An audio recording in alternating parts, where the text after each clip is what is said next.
Greetings to you all. I am Dr. Anveshni Tumala, working as an assistant professor in the Department of Information Technology in Vignan's Nirula Institute of Technology and Science for Women. So I welcome you all to the lecture series of mobile computer. In the previous class, we have discussed what is Internet Protocol, what is the necessity for mobile Internet Protocol, and what happens in mobile IP and how the mobile IP packet is delivered. Also, we have seen different phases in mobile IP transferring. Right? We have three phases as discussed earlier. First one is agent discovery, in which we have two methods. One is agent advertisement and the other one is agent solicitation. Next phase is agent registration. And the third phase is data transfer, that is encapsulating the data and also tunneling the data. Right? So in that also we have three methods as discussed earlier. One is IP in IP encapsulation. Second one is minimal encapsulation. And the third one is generic routing encapsulation. Fine. Now let's see the mobility enhancement that is added to this header. That is which is present in the blue color in the diagram. Right? So first one is time is equal to 0. So in the same way, it is also this extension or enhancement is also of 32-bit size. And the first one is size, type is equal to 16.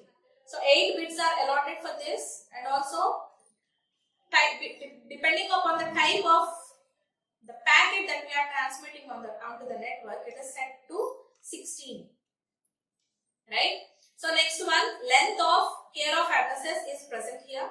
It also has 8 bits. Next one is sequence number. So see, we have a data stream, a long data stream. So at a stretch, we cannot send the whole data onto the network parallelly. So what we are doing, we are just dividing it or we are just fragmenting it into number of frames. So each will have a sequence number, because depending upon this sequence number, all these packets should be again reassembled at receiver, right? So that is why we are using the sequence number. This sequence number field is of 16 bits. Next we have registration lifetime. So once this advertisement packet is received and once the mobile node comes to know about the care of address, now it has to register this current care of address at the home agent, so that all the updates regarding this current location of mobile node are maintained at the home agent. That is the whole idea, right? So whenever this mobile node is moving between different networks, so its current location should be tracked, and also at the same time all the updates should be maintained at the home agent. Then only it is possible to have the ongoing communication even when the mobile node is moving. Right? So next one, we are using 16 bits for this registration lifetime, and then we are using different flags. Right? 8 flags are used here. So the first one is R, that is registration required. If the registration is required, then this R is set to 1. If not, it is set to 0. Next one, B is busy. So if no more registrations are required, once the registration process is completed and if the mobile node is busy in transmitting data, then this bit B or flag B is set to 1. Next one is home agent, that is H for home agent.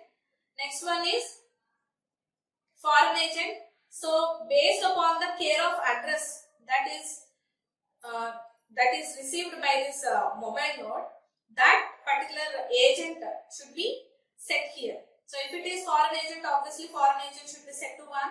If it is the home agent, obviously home agent should be set to 1.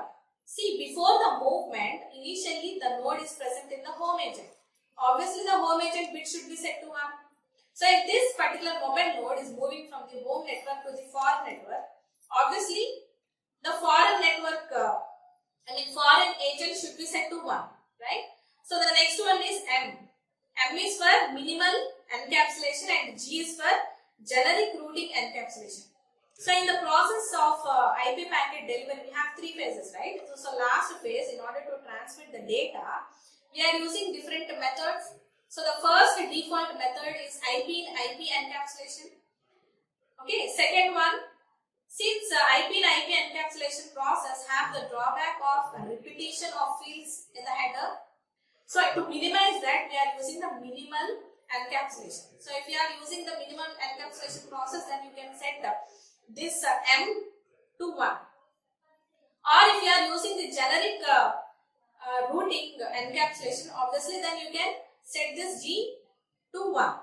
Next one is R. R is reserved and it is always set to 0. It is just ignored. It is not used for any purpose. Okay. Next one is T. T is for tunneling packet.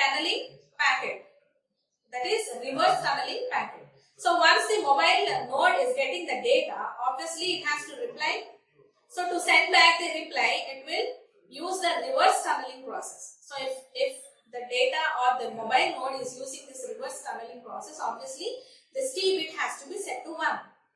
Next other 8 bits are used for reservation. Okay, they are not used for any purpose, they are used for the future use.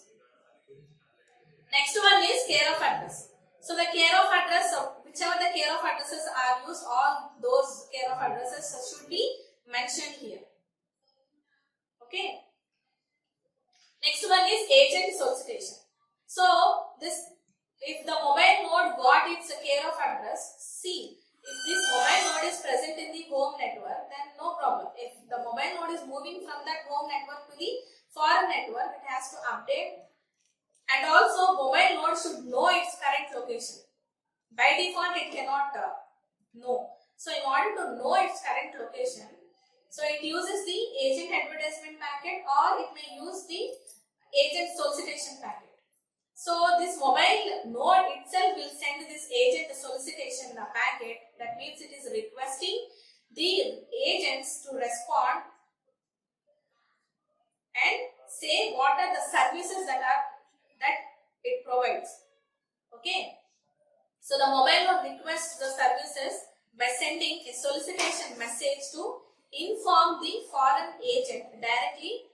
That is how it gets the care of address. Right. So once it gets the care of address, what does it do? Obviously it will start the registration process at the home agent by updating this care of address in the binding table that is maintained at the home network. That is it. Home agent, right? So the mobile host registers itself with the home agent and informs the home agent about the current location. So whichever the location it is changing, the update information of that particular current location should be updated at the home agent. That is how the registration process is. That is the whole purpose of registration, right? So now let's see how this registration process happens in the diagram. So there are 3 modules we have. So the registration process happens among the mobile node, foreign agent and the home agent. So the mobile node is sending the registration request to the home agent through the foreign agent. Okay, to the home agent through the foreign agent. So here we have 4 steps. Mobile node is transmitting registration request to the foreign agent, where visitors list is maintained. So whichever the device that is entering its network newly, all those details are maintained at the visitor's location. Just think and recall, these concepts are already discussed in the GSM, Global System for Mobile Communication. So as we have this authentication center, also home location register, home network, visitor network and visitors location registers that are maintained at a mobile switching center, the same fundamental concept is also used here. Okay, only the names are changed, but the whole concept is very similar. Okay, so now here foreign agent has a visitors list. So once it receives the registration request, it is forwarded to the home agent. That is the second step. Now at home agent, it also maintains the mobility binding table in which it maintains the IP address of the mobile node and also the corresponding care of address of the current location of the mobile node. So all those details are stored in the mobility binding table, and it will send back the reply. That is, registration reply packet is sent back to the mobile node through the foreign agent. Right? The third step is registration reply is sent to the visitor. Now the foreign agent will send the registration reply to the home agent. That is how the registration process takes place.